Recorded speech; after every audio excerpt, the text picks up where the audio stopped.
is Adam, and this is Seeking Media Productions, here to bring you the first of our video game coverage on this channel. So why are we just now going into the video game section?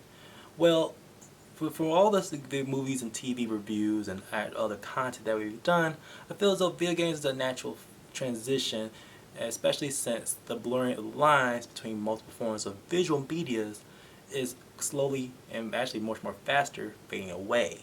And what better way to start off this coverage is a game that reflects that very viewpoint, and that is The Last of Us Part 2. So what is The Last of Us Part 2? Well, it is the sequel to the 2013 Sony Interactive Studios game of The Last of Us, which was developed by Naughty Dog, the lead creators of Uncharted and also Crash Bandicoot. But what the game Last of Us is doing is that it's building upon the developments that have occurred from those two titles. Before I dive deep into this video game review, I'll let discuss how we're going to categorize each section. We're going to start off with story and concept, then gameplay, then finally presentation. Story and concept is going to be like a combination of how we would do story and characters, and for this game in particular, it's going to be very reflective on that on behalf. But if we were to review a game like Super Smash Bros., which a game that doesn't necessarily focus on story, it mainly has a very basic concept to play through, then we'll be a lot more flexible once we get to that point. Gameplay is mainly due to the fact that video games is an interactive form of media, so it really depends on how a game is played, what type of features it helps supports, whatever basic concept that is being developed, as well as presentation, which is a very more slightly similar version to how we would discuss production on movies and TV, but there's a little bit more of an overlap with gameplay and also story and concept, and that's mainly due to the technical capabilities depending on what game you're playing. So with all that out of the way, let's actually begin with the story. Well, I highly recommend first is that players play the first game. It is very essential, I feel as though, because the story in the Part 2 immediately picks up right when the last one left off. And so many of the events and character decisions is highly reflected on the major decision that took place in that game. One striking difference that players will feel immediately, especially how I felt, is how the scope is actually dramatic, like not as so, but it is significantly smaller in scope as far as how the plotting is going. And this is being because there's a very hyper-focused theme that this game wanted to convey, which is the cycle of violence that occurs. Something that was hinted upon in the last one with its striking realistic view on how players will deal with very violent confrontations, but it's even added to the fact that two of the main playable characters, Ellie and Abby, is conveying the concept of revenge on multiple spectrums. As players go through each player character's storyline, it becomes even more apparent that the type of tone that this game is really pushing is far more mature and also much more darker than what most games until this day is pushing. And at times it can be a very uncomfortable experience. So The Last of Us, as of right now, I would say is something that is an alternative way of playing a game or viewing a game, due to the fact that so many other games are you play as a character who essentially commit acts of violence unapologetically, whereas in this game it wants you to reflect on what the type of damage you're causing to either yourself or to, more importantly, onto others, and vice versa. You'll see through your playthrough that Ellie's and Abby's story really do have a parallel between how the actions that they do and the characters that they interact with. And this can cause to really see a very wide spectrum from where each character is coming from. especially at the start of this story. Something I like to highlight is how very similar, but similar these characters are as far as circumstances go, but still has very different personalities in their own right. With Ellie being a very geeky type of girl, and while also with Abby, who for very much so is much more open, despite her having a very military discipline. Something I would like to highlight is that the game features a very healthy but yet honest representation of LGBT themes. This is mainly due to the relationships that the characters are experiencing, and it really do focus on the messiness and as well as the very realistic portrayals of how someone is traversing in a very different scenario that they find themselves in, especially in a post-apocalyptic where it's very hard just for anybody to have a like any form of interactions. But do I find any criticisms with the game? Well, that's mainly due to the fact that how small the scope is. There's a lot of missed opportunities as far as pushing the forwarding the plot of the greater story at hand. This is a post-apocalyptic world, and mainly due to the fact that Ellie is essentially a character who's on the run. I feel as though there should have been developments on where the other world, how the other world is into handling the situation.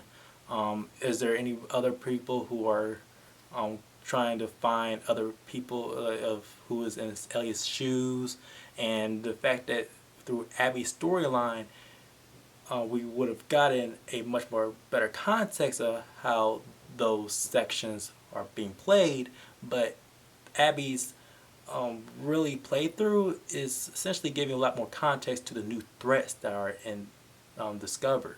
Unfortunately enough, they're all set in this Seattle, Washington setting, so it's very closed off on how the larger story is being told.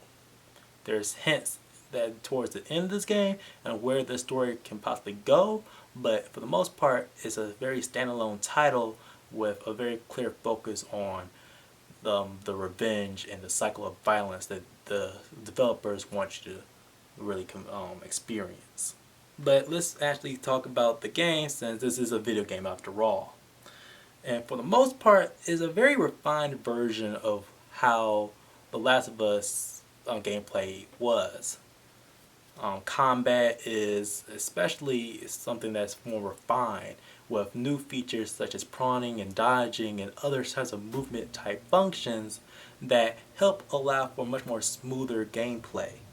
Naughty Dog is very particular in how they wanted to make free-flowing possible, especially how much of The Last of Us is actually there's a much more grittier take on the Uncharted gameplay, with that being a much more of an action adventure. Last of Us is very much so in the survival horror route. That being said, so much of what you'll be finding yourself doing is scavenging around for tools and gear that can help you upgrade and also enhance your weapons and as well as your skill set.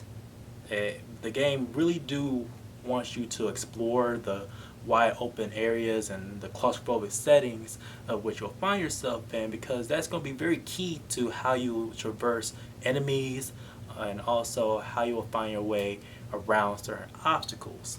The Last of Us had upgradable capabilities as well as some puzzle-like elements, but I would say that The Last of Us Part 2 does a lot more better with, especially with the upgrading aspects, due to the fact that there's a lot more categories which you can build off of.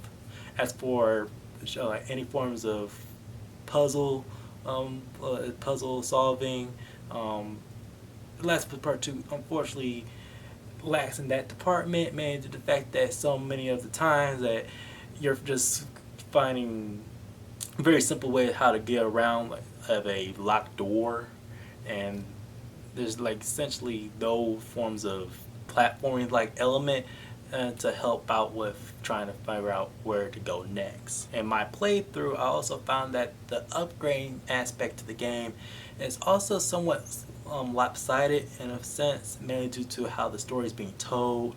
With Abby's storyline being on the rush side of things, despite her story being rushed, I found myself being able to upgrade her gear and skill set a lot more faster than Ellie's, who's takes a lot more slower time, especially with how it takes like from A to B with Ellie's story parts.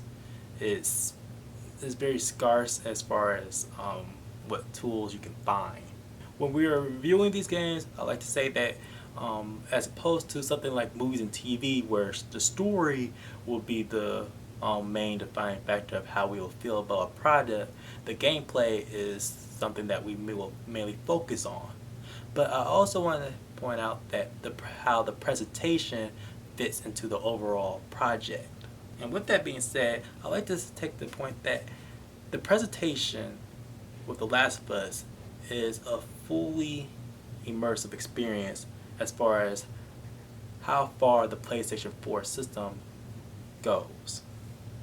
The game goes to great lengths in providing as much detail as possible. This is mainly due to character models, physics, and animations, as well as a great representation of the overall brutality of what the story is trying to convey. This is mainly due to the extensive body damage that a player will inflict on their enemies. The game also has a fair share of collectibles for you to collect. Most of the things that you'll find is letters, which help gives a better sense of the setting and the personal stories of PCs, or something that will help out with gameplay elements such as cracking a safe or providing a little bit more information on the enemy types that you'll find. Personal collectibles such as Ellie's superhero cars, something that reflects on her geeky like personality, but something that I feel as though is a missed opportunity, as one of the things that you'll find yourself doing occasionally is playing the guitar, due to the fact that music is such a very intricate part of how Ellie expresses herself. So one of the many things that I would have done is have her find different musical notes so you can play the guitar, especially since the game apparently like assumes that you know how to play the guitar. So it's a very off-putting type and a couple position that the developers are putting players in, and as far as that regards.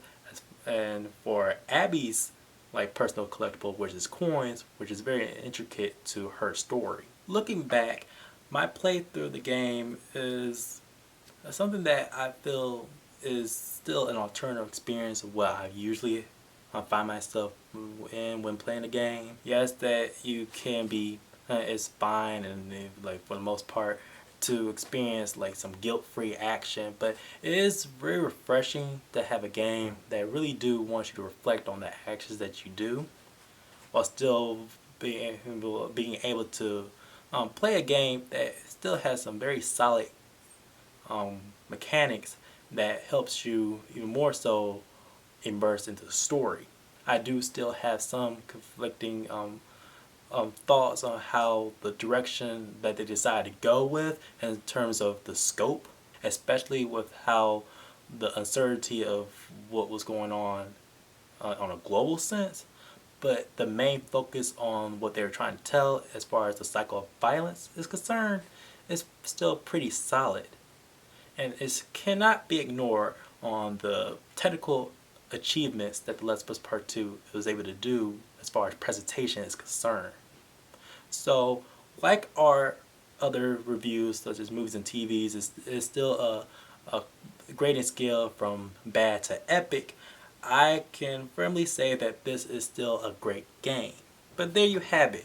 This was our first video game review of The Last of Us Part 2.